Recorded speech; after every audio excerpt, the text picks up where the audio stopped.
If you like anything you've heard in the video, guys, you're gonna love our 5-day challenge, September the 9th through 14th. You're gonna learn how to sell puts to create cash flow and build generational wealth. You're gonna learn in those 5 days exactly how that's right, you can make money regardless of what direction the market goes to. It's not day trading, it's not swing trading, it's selling puts on good quality stock. So if you wanna learn how to cash flow the stock market and build generational wealth, join us September the 9th through 14th. I'll be there. I pray that you will. God bless you. Fear is one of the number one, enemies of us growing as people. Fear is the number one enemies of you changing your life financially so that way your family can benefit from that. And so today I feel the need to actually talk about how we can use faith, all right? How we can activate faith so that way we can enhance our finances. So let's get right into it.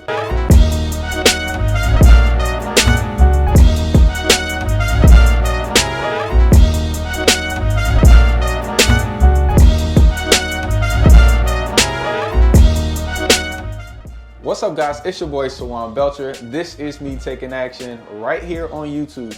Go ahead and press the like and subscribe button so more videos like this can pop up in your feed. And today we're gonna talk about how you can tap in, okay, how you can activate that faith so you can increase your finances. And I have my guy, Mr. Thompson, here to help us talk about that. So introduce yourself, brother. Hey guys, William Thompson, again, retired CPA, cash flow strategist. My whole thing, Sawan, is I try to help people. No, I help people find out what they have to make money, because so many people want to say, I don't have. And my job is to help people to stop looking at what they don't have, but focus in on what they do have, because what they do have is going to create what they don't have. So that's what I do. I like help that. people see what they do have. I like that. I like that. Instantly, I start thinking about, like, when somebody says I don't, Yeah, man. that's like, they feel like they lack something. You're right. And when they start focusing what they do have, I feel like that's that they're tapping into their abundance. I can't versus the how can I. Yeah. And I really think that's what a lot of people are just missing. And I honestly don't even understand where people get that from. Why do you think people are like fearful? Because I think for every one Sawan I meet, I'm gonna meet 100 non-Sawans. Yeah. I mean, you think around, because when you hear that 80% of Americans are living payday to payday, yeah, you hear that every 100 days our government, who's leading us, incurs another $1 trillion in debt. All of their friends are broke, their cousins are broke. So literally their environment is telling them, poverty, you can't do it. It's not meant for you. You're the wrong color, the wrong age, the wrong gender. So again, it's an impoverishing system. And the system that impoverished you can never empower you. Oh man, well that's a fact. That's a fact. Yeah. And so it sounds like we're gonna have to break something. Well, it sounds like we're gonna have to break something. We're gonna have to change something. Because I know, for me, what I think one of those things that helped me activate faith was the last church that I was in, and those people that were there. Specifically, not even everybody that was there, but specifically 3 people that were there. And the things that they would say to me, help activate that in me. How do you think people should go out and meet these people so that way they can, get rid of some of the people that, or at least transition out of some of the people who are stopping them from believing to, for that next thing? How do they go out and find these people? I think the biggest thing, you got to overcome fear of being a little fish in a big pond. Yeah. I'm really bad about networking, and you guys are teaching me to get out there. But most of our friends, when you think about it, most of our friends don't enjoy the life we do. Yeah. So we have to find those people who are doing a lot better than we are, who are willing to teach us what they know. All of them are. And get in that arena and shut your mouth and listen and listen. And within time, have great questions. Absolutely. See, the little bit I know about real estate, golly, 20 years ago, there was a man named Mr. Boring across from the courthouse. Yeah. I used to go to him every week, paid him $100, and I'd have about 10 questions. And that's the basis. But I went there with my 10 questions. I knew I didn't know anything, but I got in a room with somebody who had done what I wanted to do. pay them, learn them, and they help me do a little something in real estate. You know, I like that because, you know, most people, you know, with the internet, they, you know, I get it. There's a lot of gurus and you can travel to, you know, Las Vegas and learn this at the seminar. But a lot of the times the people that influence me the most are right here in my city. That's you it, know, man. they're right here in my city. My guy, Tony Robinson Sr. Oh, yeah, man. I love him. I love him man. because he's close. He is, you know what man. I'm saying?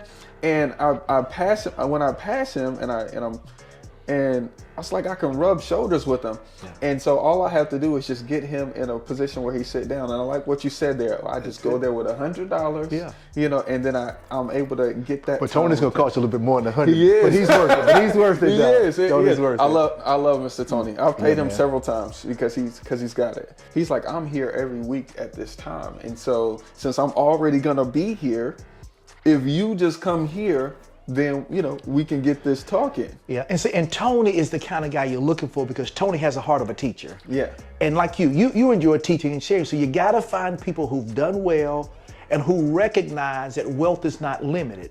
That if I give you a nugget to help you make $1 million, that doesn't help me or stop me from making $2 million. Right. So people that have a heart, an abundance mindset, and a teachable spirit, that's who we're looking for. I think that's the first key. So the first key here for you guys to tap into your faith is to change up that circle of friends. Well, you have to. That you're being influenced by. Yeah. You know, because you don't want to hit a wall every single day. That's right. You know, if you find something wrong in your day every day, you'll just be living that limited life every single day, and over years it'll really start to add up. You're right, You man. know. Next, in order to tap into your faith, I think really you got to take some action. You do. You know, I really, for me, what kills doubt is me just doing it. I agree, man. I agree. You know, That's it. and the more I do it, the more my confidence builds up. You know, and so when it comes to getting into, you know, stocks, when it comes to getting into investing, what do you think that first doing is that somebody should do in order to start building up that faith muscle? Okay. I think the biggest thing is, since we're talking faith, you know, we both enjoy the same book in the Bible. Yeah. And we both believe that the Bible is not a religious book, but like we call it the book of life. Exactly. And somebody once said this, faith begins where the will of God is known. Yep. So when I got into the Word and I saw in Matthew 25 that these people were trading and they doubled their money, the light bulb went on. Then I went to Ecclesiastes in 11. They talk about diversifying your income. The light bulb came on. And when I saw other scriptures that said trading is biblical and this is how you do it, then I simply pulled other principles out of the Word that were very Absolutely. practical. And as I begin to do that, it talks about not being greedy. Absolutely. It talks about not being hasty. It talked about understand it before I undertake it. So little when I got all these practical things together, then that gave me the faith and the game plan to begin invest in stock and to believe realistically that I could double my money because the Word said I could. Absolutely. You know, I think there is comfort in the Word, honestly. I agree, man. You know, I remember when I was, you know, doing my best to pick up real estate, and I was really getting into it now, and I'm at the dealership. See, at the dealership, I was making $100,000. So for somebody that's 22, 23, you know, that it seems like really good money, Yeah. but it still wasn't what I wanted though. It didn't. What you knew you were worth. Exactly. Yeah. And so I was really fighting with myself, trying to figure out what was going to do it for me. But one of the scriptures was sow your seed in the morning. That's it. Okay.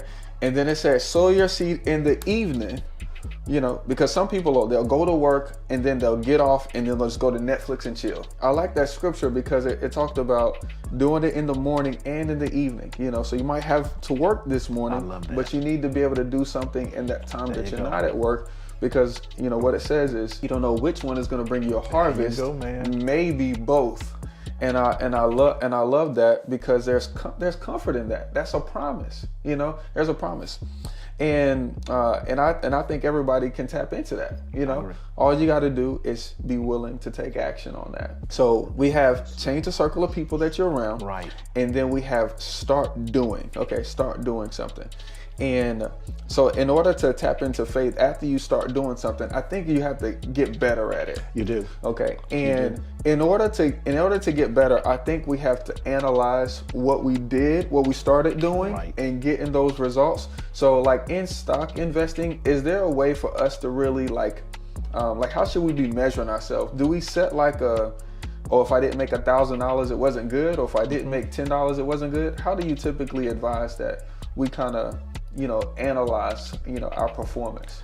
I think the starting point is that Warren Buffett said it best. He said, rule number one is don't lose money. Yeah. Whereby you get in the market and you learn, but you also have a strategy whereby no matter what the market does, I don't lose money. That's Thanks. number one.